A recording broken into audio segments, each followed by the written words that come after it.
cheers to another episode of the Wine Notes Podcast. I'm your guide, AJ Weinzettel, on this journey of stories showcasing the people behind the wonderful world of wine, where we dive into conversations ranging from terroir, viticulture, to favorite music, superpowers, and more.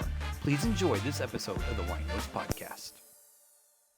Dave, Sara, thank you so much for taking the time today to join me on the podcast. I really appreciate it. Well, we're really happy to be here. Thanks so much for having us. Yeah, well, thanks for this amazing sun. I mean, we were about to... Ordered it up just for you, man. You did? Of course. You brought it. Of course. I brought it? You brought it.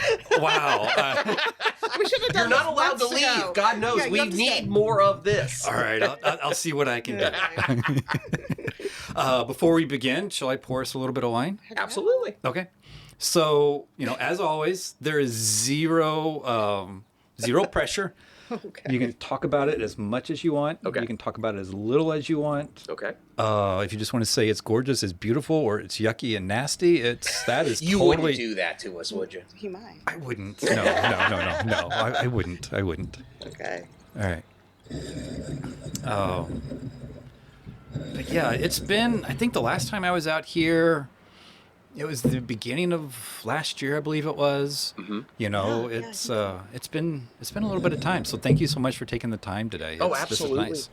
Lots different this year than last year, that's for sure. Well, yeah, and I noticed you got some new vines down there, and I can't wait to hear kind of what's going on. Yeah, absolutely. Yeah. Okay. I am not good at identifying wine, so I'm going to go with it's a red wine. It is red.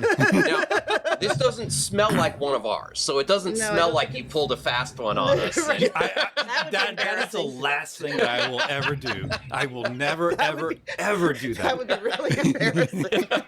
No, because it's a whole embarrassing thing, right? I don't want to do that. Oh, totally. Right. I'd be like, wow, this is the worst wine ever. Oh. It's now both of us are having allergy issues, so we're not going to be at 100% certainly on the aromas, but So why not do this outside? but I do like there's a toastiness to this, which is nice. Right.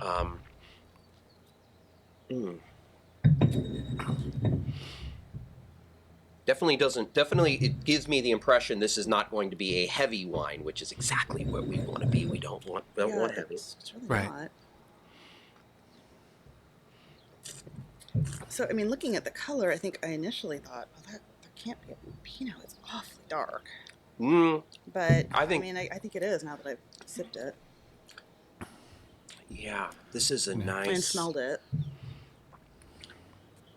I'm trying to think through vintage here. This feels like it has some age to it, Yeah. but not ludicrous age.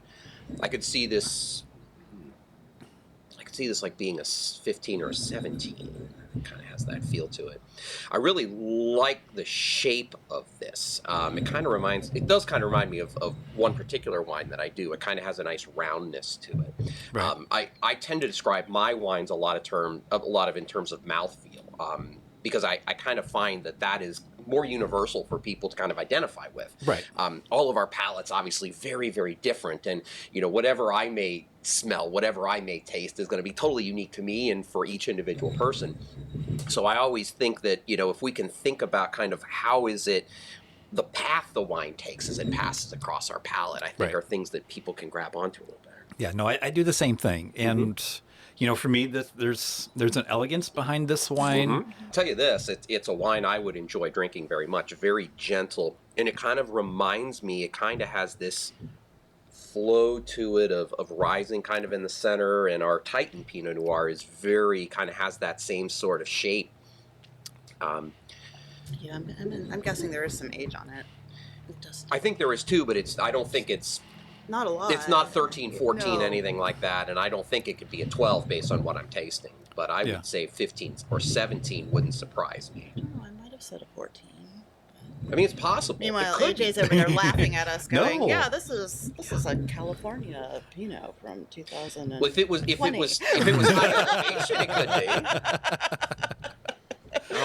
I like it though, but it definitely not Gamay. I mean, to me, this definitely feels Pinot-ish, and I wouldn't be shocked if it wasn't, but I'd be surprised if it wasn't. That's fair. So I think that you wanted to try to like stump me Oh, and heck like yeah. turn the tables a little bit. Oh, goodness. Oh, yes, we Yeah. do. Oh, yes. So we've got one for you. Since you Okay. asked about plantings. Mhm. So Okay. This will tie nicely into this'll that tie in nicely, conversation. so, Okay. yes. All right. You know, nobody has done this yet. I know. Well, we are trailblazers. Yes, you are. Very much so. Now you watch. This will turn out to be the same thing. Right? That'd be hilarious. That would be really absolutely funny. hilarious. That A would be double crazy. back on it. Right? Oh my gosh.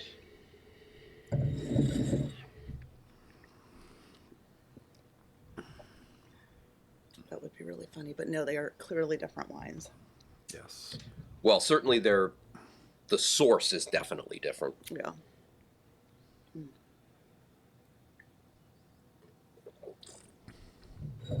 Mm.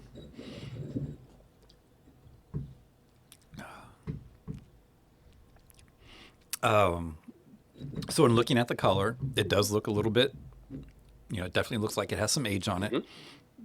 You can, you know, taste those tertiary flavors kind of coming through. You know, so, you know, I am guessing it's going to be older than this one. I would agree. How old? Boy. I'm gonna go like it with an 08. Fair guess. Not that far. Not that far. Not Okay. that Quite far. that far. All right. Definitely a Pinot. Now watch me eat my words. But the structure, there's still some great structure into that one. You know, there's still some great tannins that are there. You know, Now, out of curiosity, do those tannins maybe make you think that maybe it might not be a Pinot? oh, now you're killing me.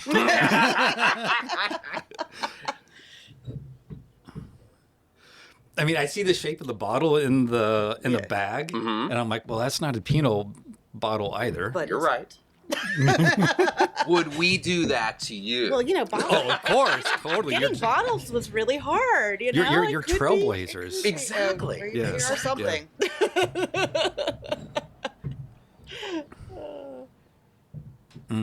Well, we promise we will not keep you in suspense the whole time that we're doing this. We'll reveal fairly quickly because there, you know, it does have part. I would it's love to involved talk in our about story. this Yeah. for like 10 minutes. Yeah. yeah, it's And we fabulous. can. Well, okay, so I will say that it's definitely not a Pinot. It's You're right. Yeah. there's like a smoky oakiness to this. There's the tannins aren't overpowering, but there's a nice tannin structure that's there. I was trying to pay attention to the acidity structure, and I got all. Yeah. I'm trying to think of the word. Like there was a squirrel. Oh wow! Discombobulated. Discombobulated. Yeah. Yes. Distracted. Yes, I got distracted. Ping pong effect, right? You know, if I had to take another guess, I would say this might be the cab that you did. Also, great guess, but no, because we Okay. have not been doing a cab for that long. No. Okay. No, All right. Yeah. So then, but you are on the right track that we would not pour this for you unless it was somehow relevant to our story. Right. right. So So we'll go ahead. what we have poured for you, and I'm glad that you initially thought that this was a Pinot. This is an Italian grape called Oh. Schioppettino. I would have never guessed this. Never guessed. Oh, come on. Now, Does the it roll off reason the tongue? now I know now this is a wine a grape that is every bit as hard to spell as it is to Right. say. But the reason that we have this is because this is one of our 2 new plantings from 2020. Now, this is a grape grown in the Friuli region of Italy, in the far northeastern part of the country. Right. And I'm so glad that you thought this was a Pinot, because one of the reasons that we really wanted to plant this here in the valley is because it reminds us so much of a Pinot structure, Pinot style. Right. We absolutely fell in love with it. Not to mention that Friuli, from a climatic standpoint, is by far the closest thing that we have here in the valley. Cooler, wetter, you're at the foothills of the Alps, you've got the cool breezes coming off of the Adriatic to kind of give you a shorter growing season. Right. I just personally happen to be such a fan of Italian red wines. I really wanted to do an Italian red here. And, Right. you know, but you had to kind of start from saying, what can we actually consistently ripen? And then what can we consistently ripen that we can get cuttings of? Because Italy is full of amazing, tiny little obscure varietals that kind of exist in these little corner pockets of the country. Right. And you can find them if you go there, but you can't actually get cuttings of them to plant in your own vineyard. But this is one, there are, I think, 6 or so other plantings across the country in the U.S. Right. Most in California, 1 or 2 here in Oregon. But we seem to have the biggest new planting in Oregon from what I can see. Planted in the fall of 2020 here. Nice. A whopping 7 rows. So Yeah, so about 400 and some odd plants, Yeah. right? So Yeah, but still, that's fun. That's exciting. Yeah, it is. totally. And this is kind of where our mission, we feel, is. You know, when we came into the valley, we came here because we love the wines here. We love the industry here. You know, if we didn't want to do Pinot Noir, we wouldn't be here. But with the numbers of wineries that exist here now, you know, we're up over 700 just in the valley. When so many people are making the same things, you know, we think this really gives us an opportunity to say, we're going to do Pinot, we're going to do things that are in the heart of the valley, but at the same time, we can diversify, we can bring more variety, and we can really show our customers that this area is capable of growing other grapes. Right. They may be things like Schioppettino that are not kind of on people's radars. They're not going to be things a lot of people are familiar with. Right. But because we're such a small place, we have the ability to kind of educate and kind of show folks to be able to say, we're going to introduce some things and show you, you're going to get to taste them and kind of be able to make your own decisions. Right. And it's so much more fun, obviously for us, but then also for our customers, you know, to kind of get some experiences here that you just won't find in other places. Yeah, no, and that is, so I'm curious, at what point did you decide to be like, I want to plant this here? And That was actually a couple, 3 or 4 years ago. We have several industry friends that we've become really close to that we jokingly call our board of directors, right? And Right. We had a couple over who were super tight with, and we were explaining, you know, at the time, we weren't making the cab yet. We were making Syrah, and it was selling out a lot faster than we could make it. You know, we kept increasing the volume every year, and it would sell even faster.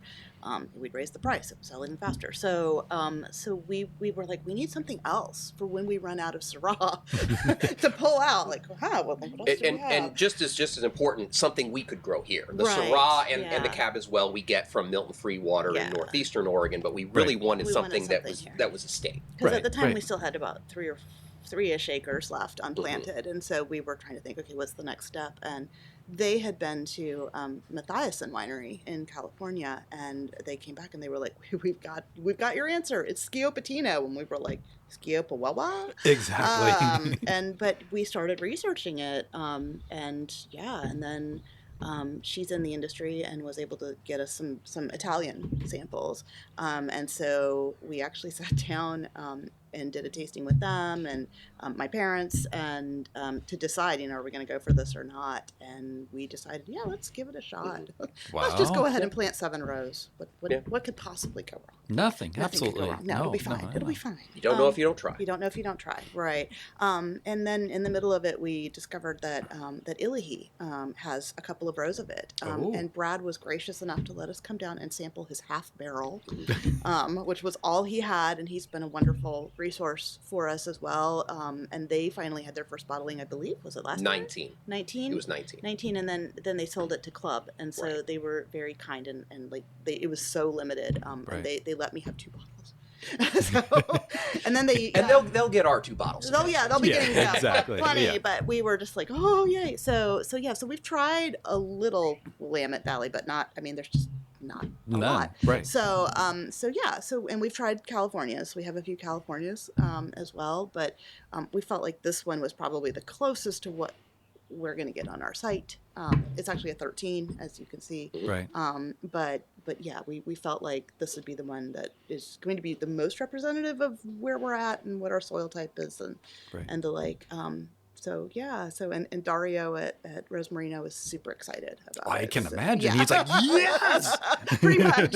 Oh, and the thing about Dario, you know, this is not far from where he grew up. I mean, he grew up in Piedmont. This isn't that terribly far from Piedmont. And Right. when we told him, you know, and this is a grape that even in Italy is fairly obscure.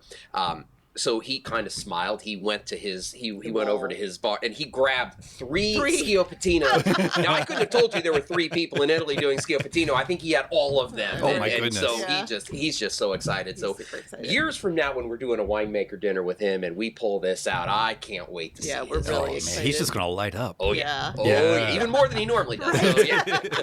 Right. Yeah. Yeah. So it was fun. So but that's what that, like Dave was saying, this is part of our, we do have Pinot planted quite a bit, but we wanted to plant some other things to stand out because there are so many Pinot plantings in the valley. So yeah.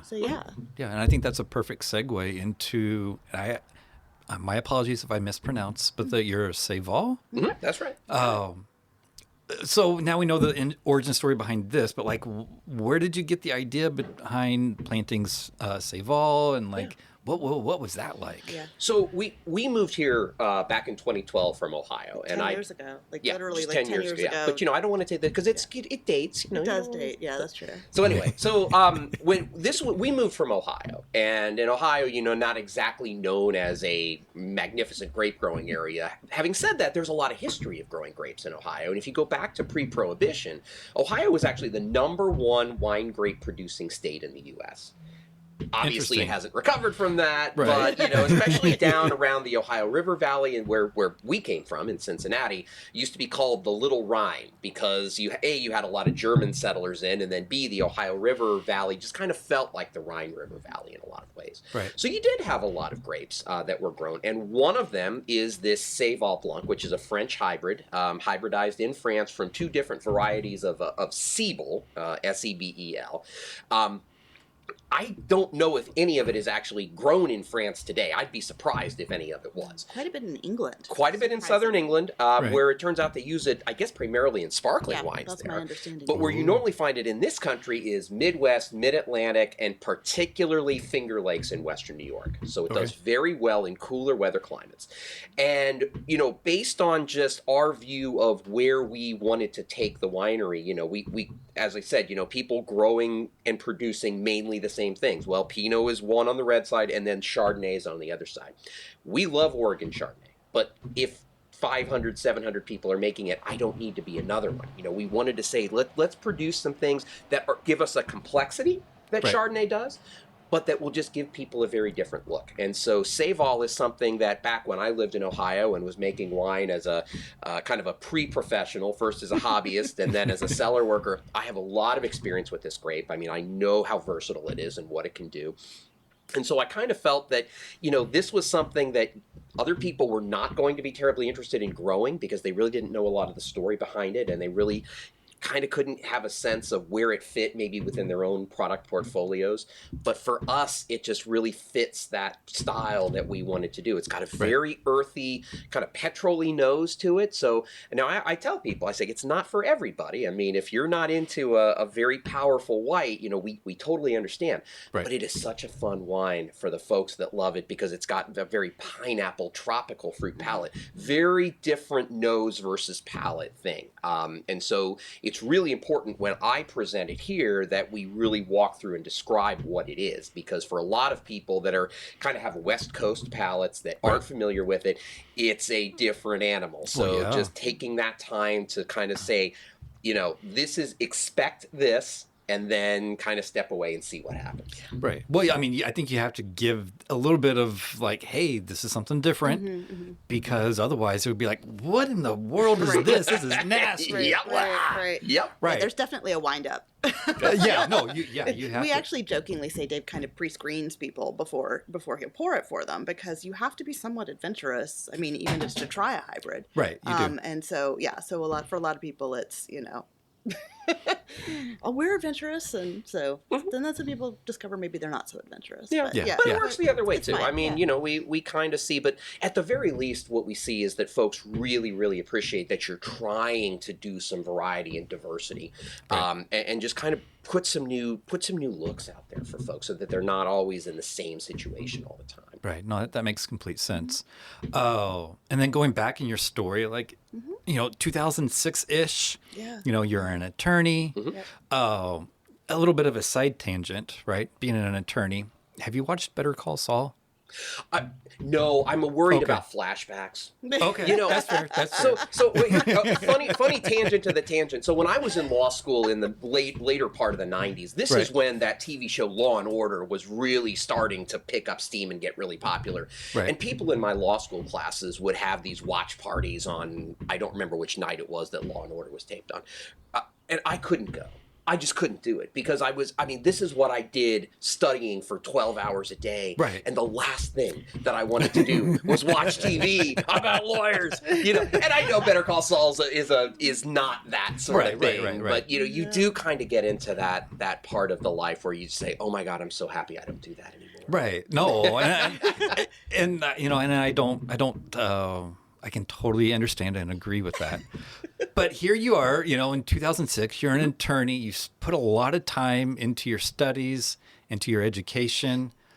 What was it about wine that made you want to first start off as a hobby and then ultimately be like, I want to put this into a competition and really say bye-bye to the law? Well, do you want to start that one? How honest do you want us to be? That's totally up to you. So actually, so prior to making wine, Dave and I, we were trying to become parents, and we had 3 miscarriages, and 2 were late term, and this all happened in 13 months. And so our marriage was in a really bad place, and we had a marital counselor who said, you guys need to find something to do together to reconnect. And we liked to drink wine. Dave did study for the bar exam, but it wasn't. And we kicked around the idea. Oh yeah, wouldn't it be fun? Maybe someday to make wine. And so I had signed us up for a course. There was a class taught by a local home winemaker, super great guy, really very knowledgeable, and bought a kit. Right. And so we started making wine on our 5-year wedding anniversary, literally as a reason to reconnect. That's awesome. And jokingly, our label was therapy. And that's what we called it. Our marital counselor loved it. And that's what we did. And that's how we got started. It was really, supposed to be something that would help us bond and give us a shared project, that had some assurance of success when, pregnancy was not. And the thing about wine just in general is, what we've always loved about that specifically is that the best wines are the ones that you don't have to psychoanalyze. They get put on the table, they get shared with friends and family, and they just bring people together. And, given what Sara was saying about, where we were in our lives, God knows, this just kind of felt like another way to kind of accomplish that. And to have some fun. Right. And so that's how it started, and then it just it sort of spiraled out of control.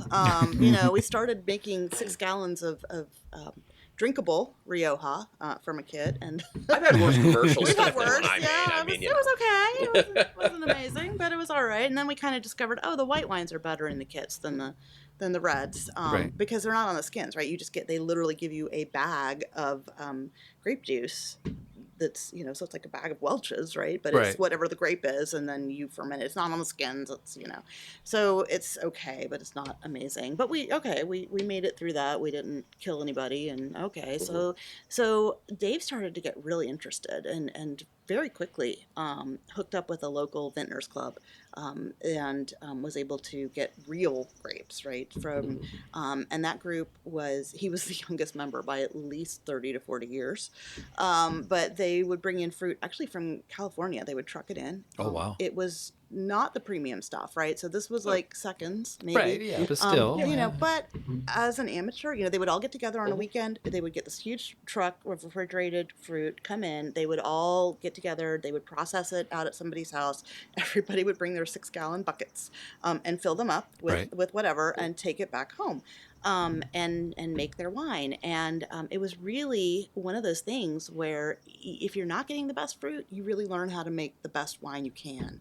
And so for Dave, I think that was probably one of the most valuable experiences as an amateur, was knowing that this is not the greatest fruit in the world. How can I coax the best wine out of it? And so that went on for quite some time. And then we started taking wine vacations. And we're not really Napa Sonoma people. Obviously, he probably figured out by now we're kind of a little weird. And so we did the offbeat regions, right? So we did Finger Lakes and we did Texas Hill Country before it was even a thing. And then we came here in 2008. and just absolutely fell in love with it. It was part of a 2-week Oregon vacation. We spent 4 days here at the end of it, and we were like, "Ooh, this is it." Right. And this is what we want to do. Even then, we said, in 20 years. But, I remember we stayed at Chehalem Ridge Bed and Breakfast. It's 400 feet up the hill from us. And I remember looking down at the view and saying, "This is it. We're going to move here. We're going to get property on Bell Road. You're going to be a winemaker. We're going to have a vineyard, and we're going to do it in 20 years." And Dave was like, "Yeah, that sounds about right." And then coming home from that, and my mentor called me a month later and said she was diagnosed with stage 4 pancreatic cancer, and she had 3 small children, and she died 10 months later. We ultimately formed our family through adoption. So our daughter was adopted at birth, and so she was born right before Christmas that year. Right. And then Dave was doing corporate tax work. He was doing mergers and acquisitions. And was really good at what he did and hated every living minute of it, and had become kind of a miserable person, and was really unhappy, deeply depressed, incredibly stressed, and just in kind of a puddle. They were pushing him to make partner, and he sort of snapped, and I said, and then I snapped, and I said, "That's it. We're not doing this anymore." Right? Life is too short. Life is too short, and you're really successful at something that you absolutely hate. So how much more successful would you be doing something you love? And you really love making wine. I mean, Right. by then it was everywhere in the house. I mean, it had everywhere. It had started in one room in the basement. It took over the basement. It took over the garage. It took over the dining room. I mean, literally, you would go to the bathroom and you pull the shower curtain aside, and there would be a ferment going in the bottom of the tub. I mean, it just never ended. And so, Right. so we.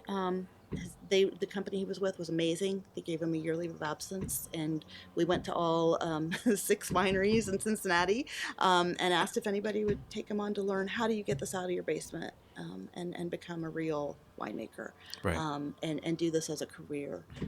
And one gentleman said, "I will take you under my wing. I will teach you everything I know. I can't pay you anything, but I will teach you, it'll be open book, even my books. I want you to see my books. I want you to see the good, the bad, and the ugly of this financially." And he was amazing. Probably the best mentor I think you could have ever had. Yeah, no doubt. Joe Hankey at Hankey Winery on the west side. They just celebrated, I think, 26 years. I think I just saw a post, and super zen. Right. Kind of like nothing phases that guy. And it was totally different, approach to life and work than Right. than being a tax attorney, But yeah. right? Yeah, So, it is a totally different lifestyle. It's a totally different mentality. Yeah, you're It's- going from a career where you're used to micromanaging every step of a process to a career where you have influence but no control over anything.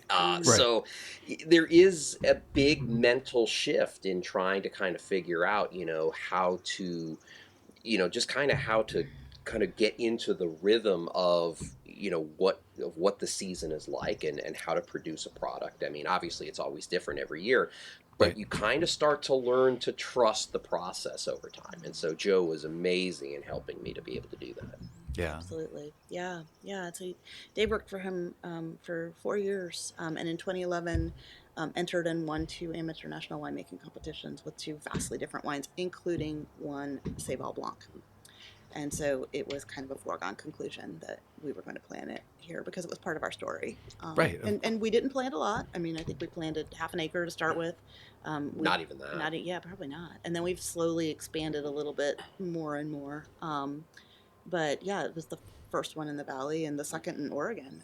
They have it down at Girardet in Roseburg, and they've had it since the 80s. Wow. So, Yeah. so it took, 40 years for somebody to come along and plant Plant the some second- more. let's plant some Right. more Seyval Blanc. Yeah. But they've been great to us. And so, yeah, Right. it's just fun to be different. And, we kind of, we do a lot of things different. So, Well, you got to be different, and you got to be bold, and you got to be brave. And I if I remember correctly, you were at some sort of like market or something, and you heard about this property, or somebody told you about it. Yeah. Yeah, we when we moved here, we rented a condo because it's really hard to find the right thing from 2,500 miles away, right? Right. Like online. It's impossible. It's not easy. Impossible. And then there's something about people from California all having much more money than we do. Right? So discouraging. Yeah, it's we were telling people, and it really is true that if even in when we bought the place in 2012, so it was a very different market, but even then, if you saw something and it was on the market and it had a whiff of vineyard potential, you would essentially already lost it. Yeah. Right. You were going to get outbid, and while we had enough money to start this, we did not have enough money to just kind of start throwing it at it willy-nilly. We had to find something, and one of the things we figured out was we had to find something before it went on the market, which means we had to be here and be ready to pounce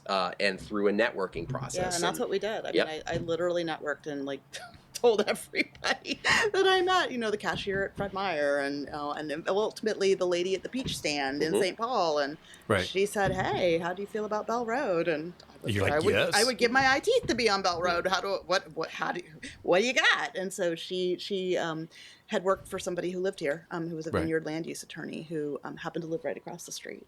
And we had agreed to work together on a Friday, and I brought her a retainer check on a Sunday and turned around and saw this property, and it was quite the eyesore at the time. It was covered in dead Christmas trees. The family that had it had 6 kids, and they were a little busy. Even though their last one was just about to go off to college, they were a little busy. And I said to her, that place would be perfect. Can you get it for me? And she was like, "Wow, that's a little, audacious." And I was like, "You're a little holding my retainer check. It's a phone call." And so she called me 2 days later and said, "This is what they want." And I said, "I'll take it." And meanwhile, Dave was harvest interning at Alexana and had no idea that I had gone out and just bought a property without telling him. Suffice to say, that was a bit of a shock at first. Right. Well, yeah. Did you present, when you walked in the door that night, it's like, "Hey, here's a nice glass of wine"? No. Are you kidding? No, I called him at work. He was in the middle of a meeting with Brian Wild, their winemaker, and Lynn Penerash was still their consulting winemaker at the time. And I interrupted his meeting and I said, "I don't care what you have to do. We're meeting this. We're going to this property at 7:30 because I'm buying it." And he was just like half asleep. He was doing 18-hour days, and he just said to me "What? You did what? How do you even know it'll grow grapes?" And I'm like, "Oh my God, just trust me. It's on Bell Road. It's on Bell Road. Can you just trust me with this?" And he was like, "Okay." And then we got here and we drove up to the top of the driveway and turned around and saw that and for the first time, honestly, and we were just like, "Oh. Okay." Well, and we sit right next to one of the oldest vineyards in the valley, with the Medici vineyard. So once you kind of saw it and put it in context, it then made sense. None of this, of course, was known on the phone call at the time I first heard it. No. But also some of the journey that you went through, right? You're making, your marriage was on this kind of rocky path. You're making wine together. To be able to over those years right there speaks huge amounts, right? To be able to call him up and say, "Hey, we need to talk right now. I'm buying this piece of land." And for you not to be like, "What in the blah, blah, blah, blah, blah, blah, blah, blah," right? Well, he kind of was. Well, but I mean, it could have been so much worse. Oh, yeah, absolutely. Yeah. Right. I mean, I think there was a certain degree of trust. There was also a certain degree of abject exhaustion on his part. So he was kind of very malleable at that point. So he was like, "Okay." Yeah. Sara and I, one of the things that we do very well is we communicate very, very well with each other. And that kind of builds the trust that you're talking about over the course of a marriage. And, the rocky place that we were in the marriage was, trauma based. That's really what it was driving it. And, we're both kind of dealing with our own individual traumas. And then you, of course, have the marriage trauma that derives from that. Right. So really that was kind of the biggest thing to overcome. And, but the communications part of it never really stopped, So from that side, we were able to make a recovery, I think, a lot easier than if it had been caused by a lot of other things. Yeah. No, that's awesome. And a big shout out to the both of you. I mean, congratulations. That's just... Thank you. Yeah. Well, I would like to say we celebrated 20 years last October, but we didn't have time to celebrate because it was harvest.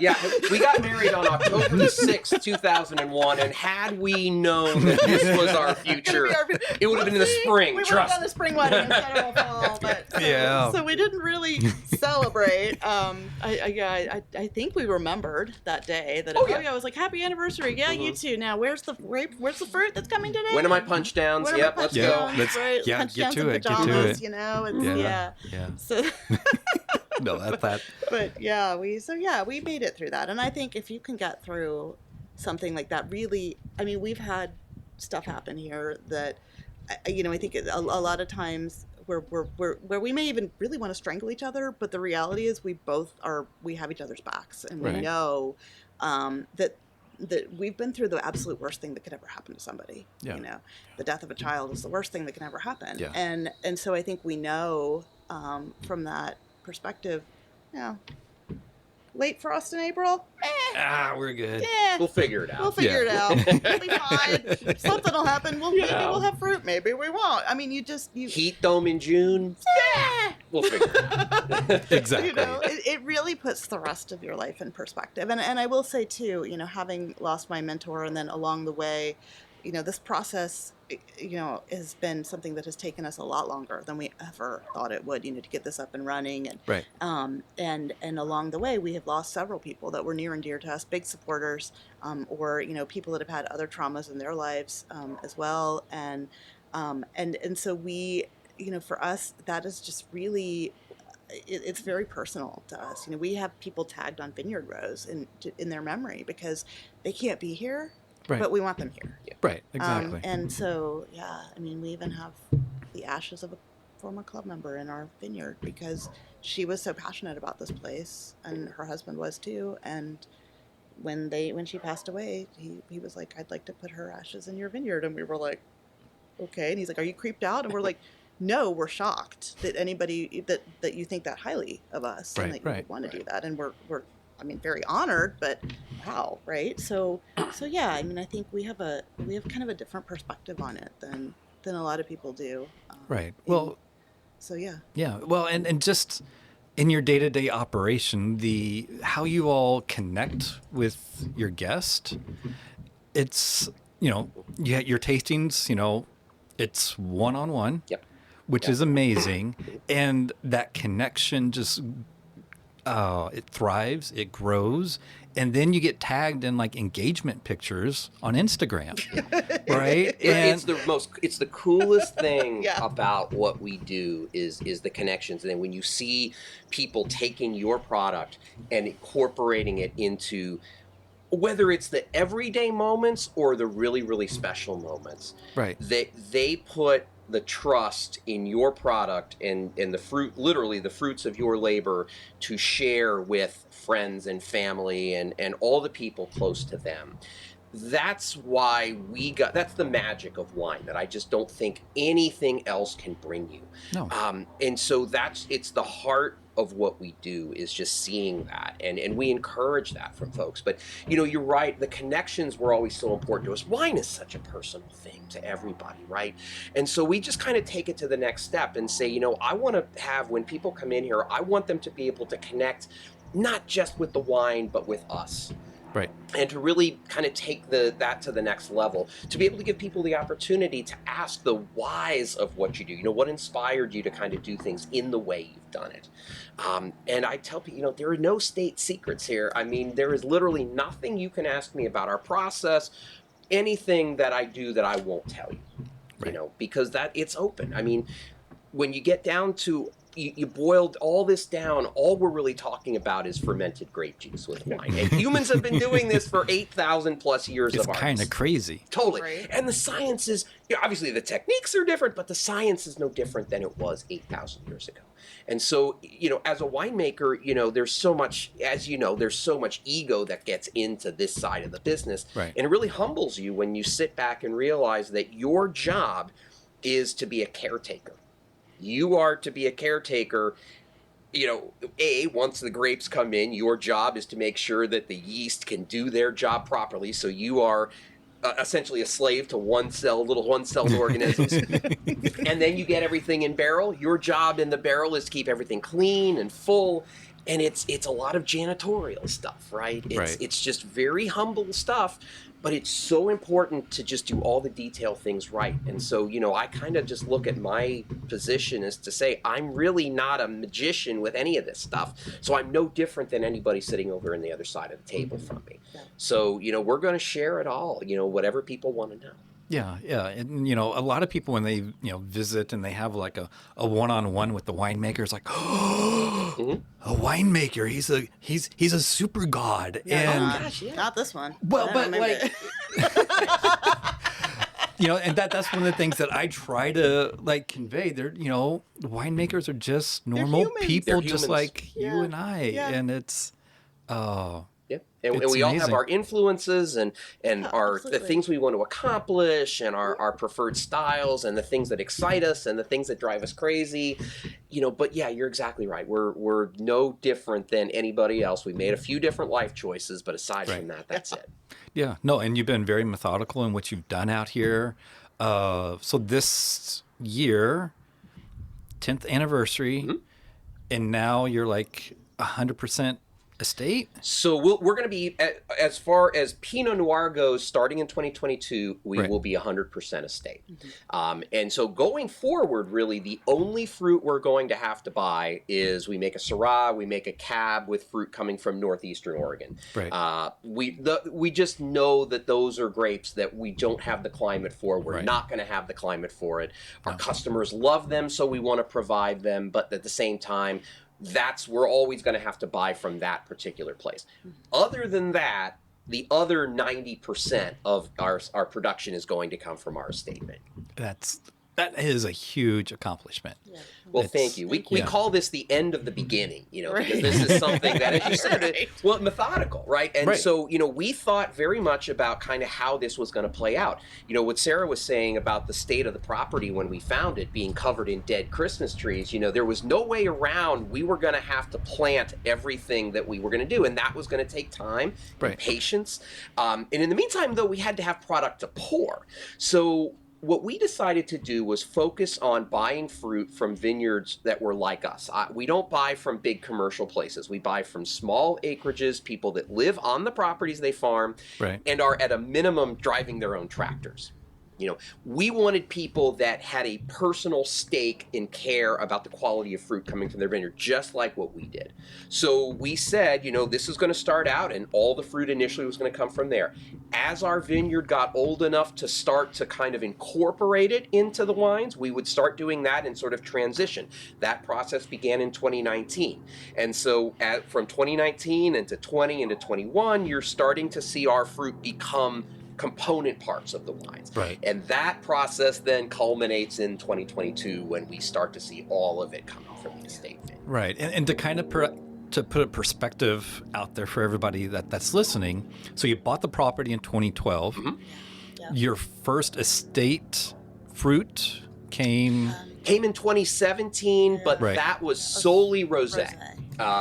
We started, so the first year that we lived on the property in 2013 was spent clearing the dead Christmas trees. Of course, And that, that was fun because you got to learn how to drive a bulldozer and a backhoe and make a whole lot of burn piles. So, it's very productive. You can at least kind of see things gradually getting better, but it also meant you couldn't start planting until the spring of 2014. Right. And so that's where it began. And, because we're not trust fund kids, we kind of have to do this thing where we plant a little bit and then we sell a few more cases and then we can plant a little more and then and then it kind of builds until you kind of get to there. Right. But then 2017 was where, we started to say, well, okay, it's mature enough to use, but at the same time, we're not going to ask this to do adult Pinot, right? We're going to take this as it is and say delicious, but not complex. Until we get another couple of years to build the root structure to start seeing more of that complexity, we're just going to use it for rosé.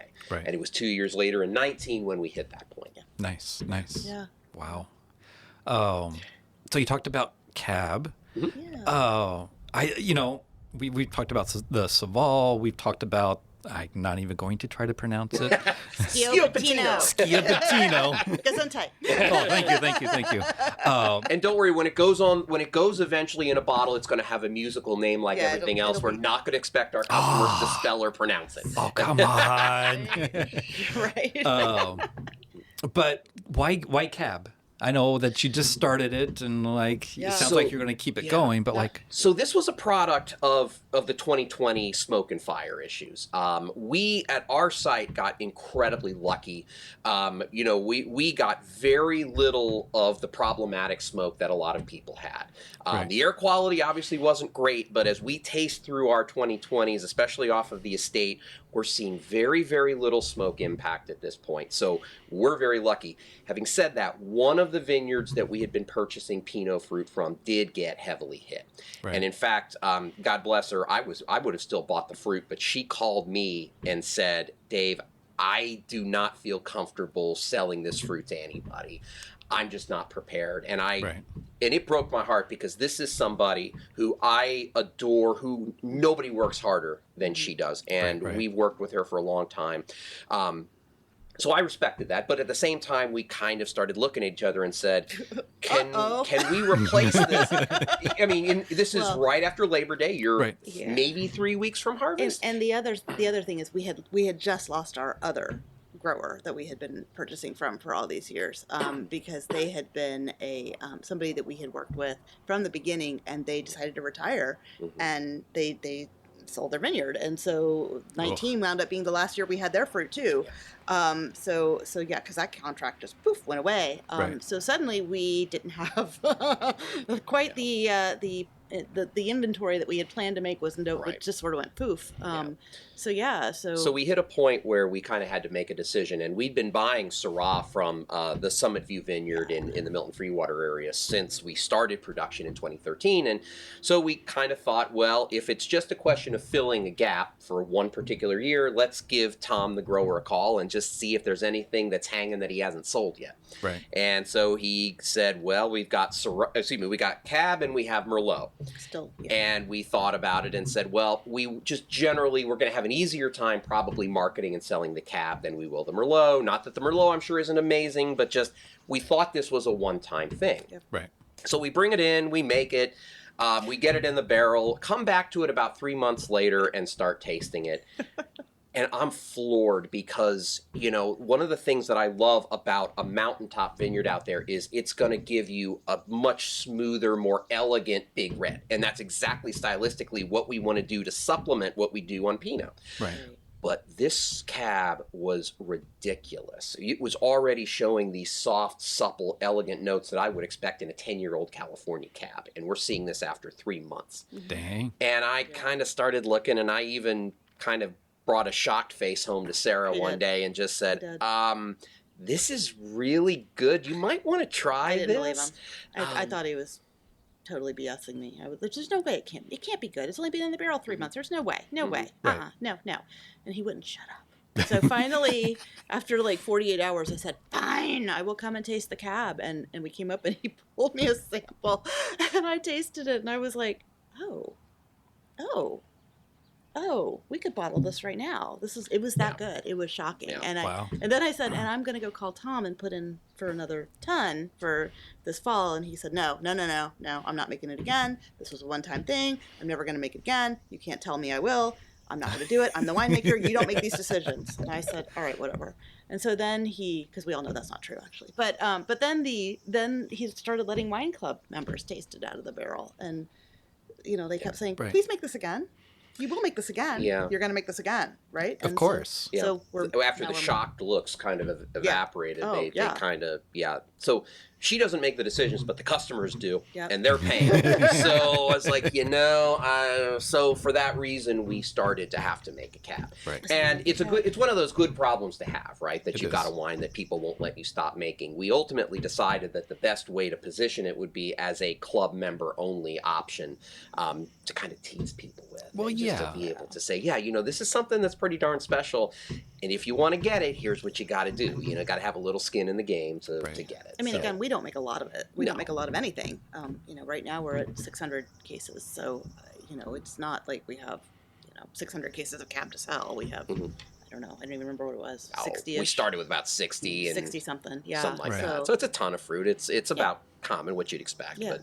But it's, again, just nice to have something that is made in a Pinot style that has the flavor, the characteristics of Cab, but is not going to just be loaded down with tannin structure. Right, and so much more approachable and so much more versatile for a young wine. And, you know, the reality is, you know, we all love aged wines. But the reality also is that for most of our customers, they're not, for one reason or another, they're not going to take the time to age their wines. So what we feel we have to do is to be able to provide people with the versatility to say, you can absolutely consume this when it's very young and it's going to be approachable, but your patience will be rewarded if you put in the time and the patience and you do all those things. You'll have that option as well. Right. But you kind of have to think about, well, as with everything in this business, through the eyes of how are your customers going to use your product? Right. You know, I mean, you can't just say, all right, I'm going to make what I want to make, you know, whatever happens. No, it's, you got to think about them and say, all right, you know, how are we going to make it more easier for them to want to go back and buy more later on? Right, exactly. And, you know, you set a very good role model of patience and just what you've done here. So maybe they'll like listen a little bit, and in 20 years they'll be like, holy cow, this Cab. You hope so. You hope so. But Yeah. but that's what library wines are for too. You know? So we do some of that to be able to give folks the option to say, all right, look, we'll do the aging for you. Cost you a little more, but at least we'll handle the you know, the heavy lifting for you. Yeah, most definitely. Yeah. Is there by chance a Oregon wine community story that like really stands out to you? Oh gosh, you know, I don't know. I mean, and Sarah may I have answer one, this for herself, but yeah. okay, go ahead. You go. Well, I would say what was really interesting to us was in the beginning when we first started, and you know, when we first moved here, we knew. Literally, we knew Kurt and Chris Fintel, who owned Chehalem Ridge Bed and Breakfast. That was it. We knew nobody else out here. Right. Dave had met with Myron Redford at Amity Vineyards at the time and had spent a very lengthy afternoon with him and really gleaned a lot from that conversation and had you had the harvest internship lined up at Alexana. But the reality is we knew nobody. And so we were introduced to some other small wineries like us who had been doing this for a while, whose model that we really wanted to emulate. And I remember very quickly sitting, you know, they would agree, okay, yeah, we'll sit down and talk with you. And we would ask them pretty much right off the bat, tough questions like, you know, what's the biggest mistake you've ever made? You know, what was the worst decision you ever made? Right. If you had to do it over again, what would you change? And every single person was like, wow, I've never been asked that before. Not one person who's ever come in here with the winery stars in their eyes has ever asked me, you know, what went wrong. Right. And we were like, well, we want to know because, you know, if you've made the mistake, we don't want to make a mistake. We'll make our own. But we'd like to know what we should be aware of. And so that really, I think what was so interesting was how much credibility that gave us, like right off the bat as being, you know, because yes, the community can be very welcoming, but there is a certain type of person that just comes in with a lot of cash to throw around and maybe isn't as invested or has taken the time. Not everybody takes 4 years as an unpaid cellar rat, but you know, to learn the industry. And I think we came in with a very different approach in that we had really invested a lot of time into learning and trying to gather as much information about it. And, you know, because we just, you know, we would say to people, what don't we know that we need to know? Right. You know, because the more you learn, there's all these things you need to learn. Of course. So I think that, you know, what was interesting was how much more credibility that gave us right off the bat and how much more willing the first couple wineries were to introduce us to other people in the industry. And they were like, you really need to go talk to so-and-so. I will call them for you. And so that was really, to me, that was something I felt like was really gratifying almost in a way that we had really, you know. Yeah. I would agree with that. And the other thing I would say is that back when we first visited this area in 2008, there were a lot more smaller places where you could spend a lot more time talking to the owners and the winemakers. They spent a lot more time in front of house. And we realized, in just talking to them, that a lot of these folks, it was their second lives too. They came from other careers. They tended to be more technical in nature. And that's when we started to first feel like, okay, we might be able to do this, just because a lot of those characteristics were kind of things we already had. It was just a question of learning the other stuff. Right. So you take that, you combine it with what Sara was talking about, I think about kind of our humility and the respect for what everybody else in the valley had done. I mean, we know this is hard. And I think a lot of folks don't always take that. When I say other folks, I mean people that come into the industry don't always kind of have that same appreciation for what it took for folks to build what they had. It's funny when you said that. That reminded me. There was a winery that they talked to us, and I was like, okay, great. And like I think I called them like 3 months later, and I said, okay, you told us to do this and this and this and this and this and this and this, and we did it all. So now what do we do? And they were like, you did what? And we were like, we did everything you told us to do. And they were like, nobody does that. And we were like, well, okay. What do we do now? Great, lovely. Now what do we do? And they were just blown away that like somebody would actually listen to them and do what they told us to do. And I was like, well, why wouldn't I? I mean, you've done this for 15, 20 years. I mean, to me, you are the guru on the mountain. Yeah. Right. And you know what you're doing. Right. So I want to learn. Why am I not? Why would I listen to you and then be like, they don't know what they're talking about? I mean, but there are people that come into the valley and do treat it that way, and so we're not those people, we're just and so that's I mean I don't think Dave and I have ever thought that we necessarily knew what we were doing. If you're not learning something every day doing this, I mean you're not, it's just again sort of respect for this field, and just everything changes. And the right folks, I think, understand that, which is why, when we have connections and relationships with other wineries in the community, I mean, it tends to be like-minded folks in that sense. And we're all kind of trying to figure this whole thing out in a changing world, in a changing climate, and nobody has all the answers. We're all just doing the best we can. Right. And, and even on my side, I'm learning so much. Right. I'm currently reading, I guess you could say a biography. It's called Champagne Charlie. Okay. So it's kind of the journey that Charles Heidsieck took, Champagne House. And so he, introduced Champagne, not introduced, but like had the major influence of Champagne here in the U.S. And in like the mid 1850s, he was shipping 300,000 cases in the 1850s. In the 50s. And I'm like, how is that even possible? Right? I mean, just number one, producing that much wine, and then that's shipping hard to do it now. I'm like, how in the world is that even possible? 1850s. Wow. I mean, you got to think about what the ships were like back then. Right. Yeah, half of them sunk. Well, you had to make 300,000. Only half of them were going to get there. Yeah. Right. And it was just crazy. And right now in the book, he just got thrown into jail during the Civil War. Oh wow! And he was just trying to get his money back from the people from the South, and just it's so fascinating to learn different struggles and everything that everybody's gone through. Oh yeah. That's Yeah, I was going to say that's interesting. You talk about when you put that into context of world events, right? Civil War, like what was going on, and that's you think about like where we're at right now. So much of the industry has changed. Thank you, COVID. But that's something that is just the industry itself keeps shifting. It's never the same year twice. No, it's not. And so as the weather's always shifting. The market's always shifting.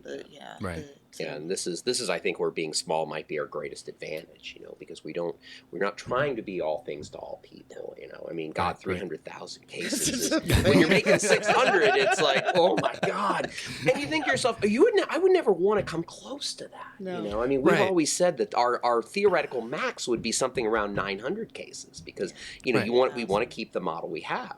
And obviously, you know, people get into this for a lot of different reasons, and they have a lot of different goals, and God bless them. But it's, you know, we're just kind of happy owning our own little corner here and just kind of letting that happen. Yeah. But yeah, no. So you know, max number of like 900 cases, like Maybe 1,000. We'll see. legacy. Like, what is there any sort of legacy plans that you're trying to think about, or you're just like trying to take one day at a time right now? it's really one day at a time. I mean, and in our case, you know, we have a 13-year-old daughter, and I have a 13-year-old as well. and this is why we drink, right? I mean, bring this out more is wine. and you know, she's a great kid, and we love her dearly. But right. she, being 13, she's all over the place. Oh yeah. And she's got days, and of course, all my customers want to know, you know, oh, when's she going to take it over? Well, Right. you know, when you do it, what we do, and the way we do it, your Right. heart and soul and passion every day has to be in it. You have to be in this for the right reasons. Right. And the last thing that you ever want to do is to pressure, push, to kind of get her into something that she would not be drawn to herself. Right. And what we've seen, just kind of studying the legacy throughout the valley, is, you know, you get some kids love it, they want to get into it, they can't wait. Some kids can't run far enough away. Yeah. Right. Some kids go away from it for a little while and kind of get some perspective outside of the valley, and then decide they want to come back and do it. So Right. any of those things are possible. Right. But we kind of figure, you know, for us, we're going to keep doing what we're doing. We're going to let the legacy continue to build. And as you said, one day at a time. And you know what? At some point, we'll probably in 20 years be looking at a whole different world than we're looking at now.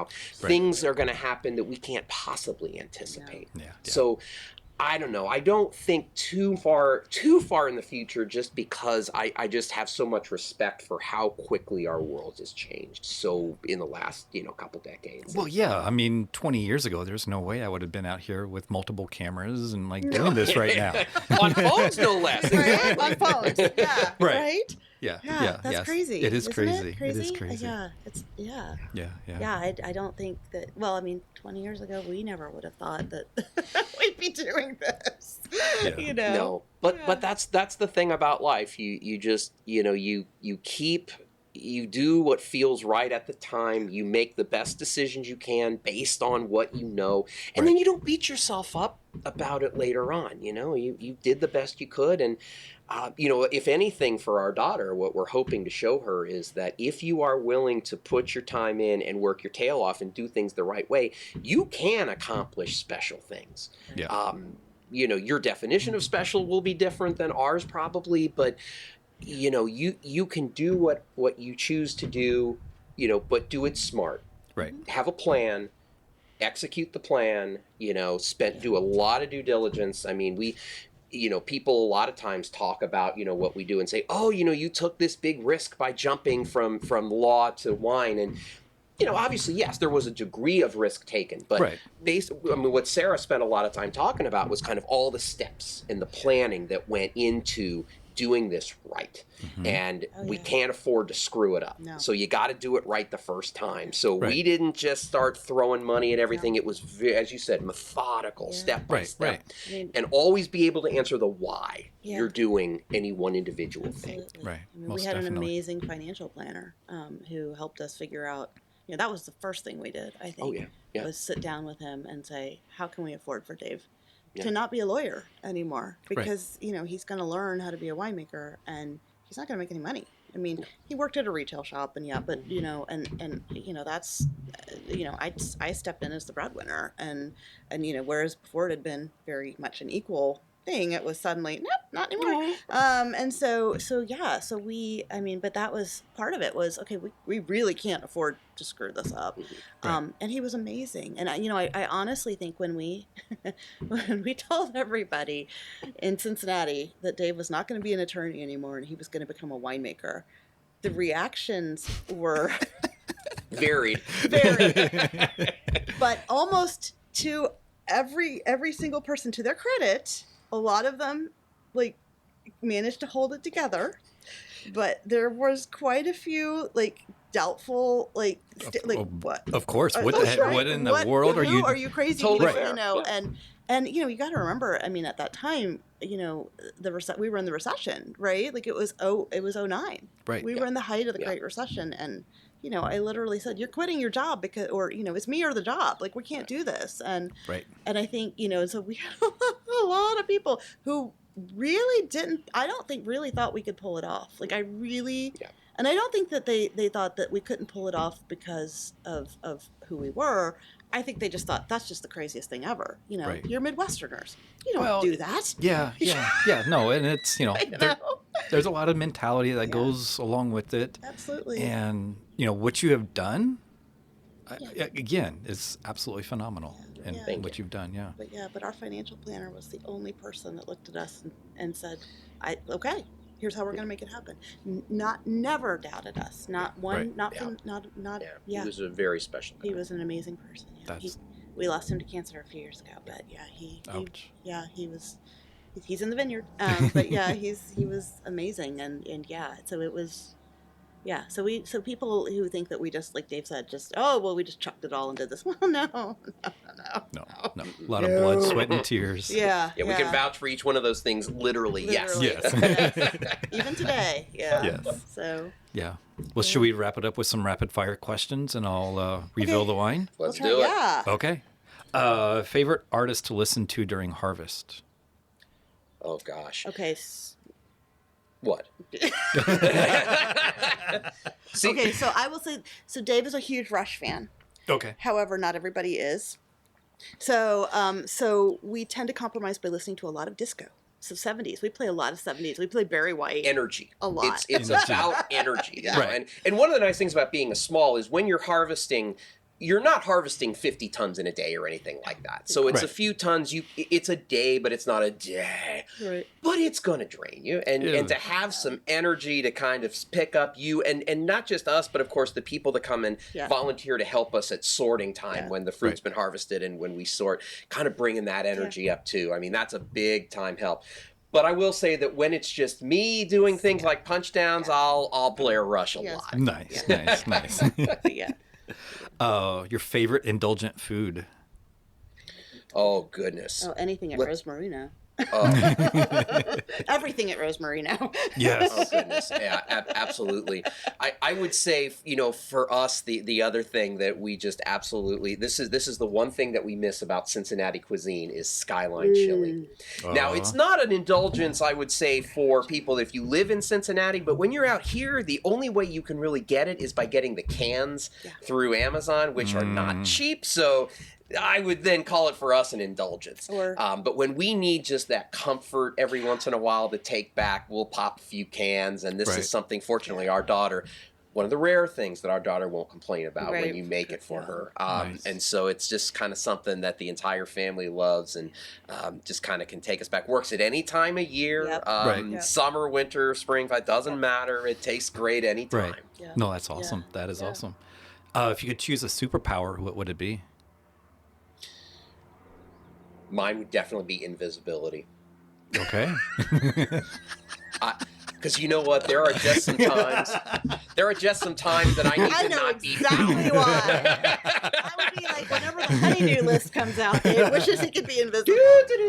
See ya. Yeah, right. Whenever I ask you to do something, that's when you'd like to be invisible. Suddenly it makes perfect sense. You know it.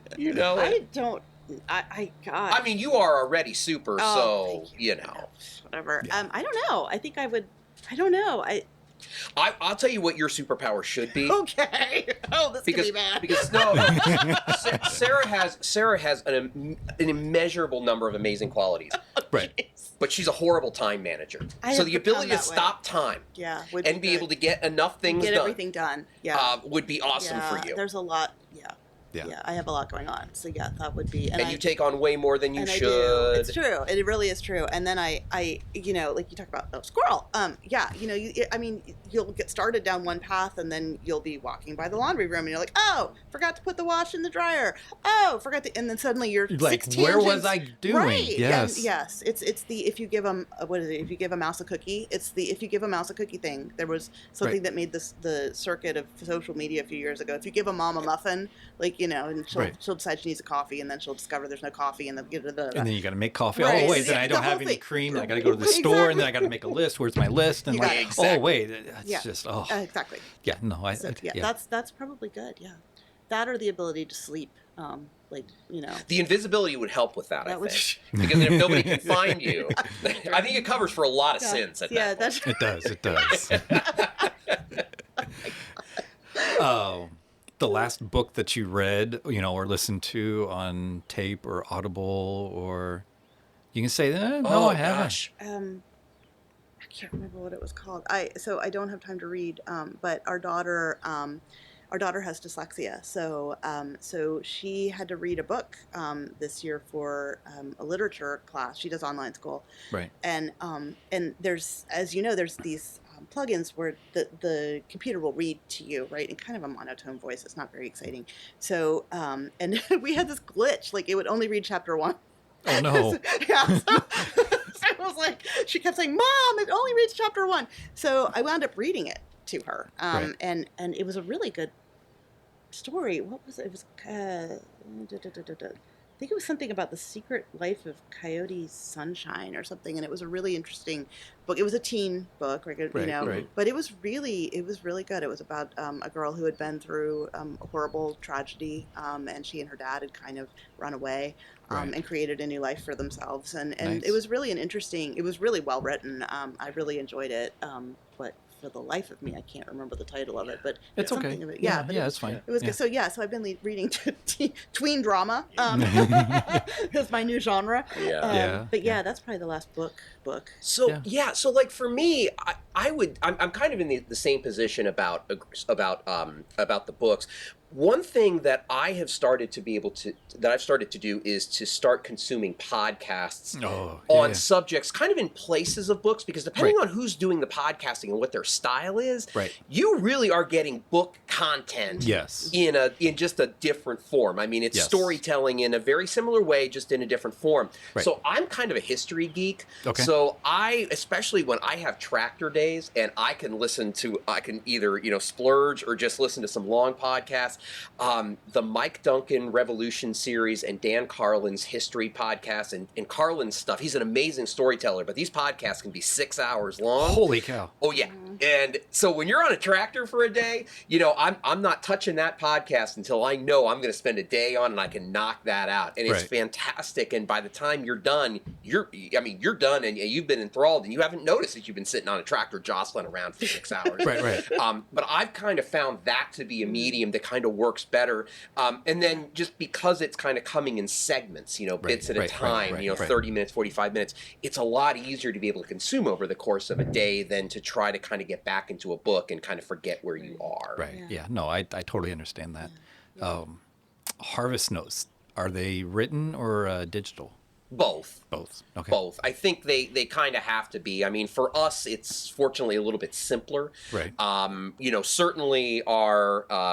Certainly our fermentation notes are all written down, and then we'll digitize that. I start with the paper, and then we digitize it at the end of the year. Yeah. Now I will say that when I interned at Alexana, we were obviously doing a lot more in terms of volume than we're doing here. So there you really, even in 2012, we were kind of beginning the digitalization of everything that they were doing then. Yeah.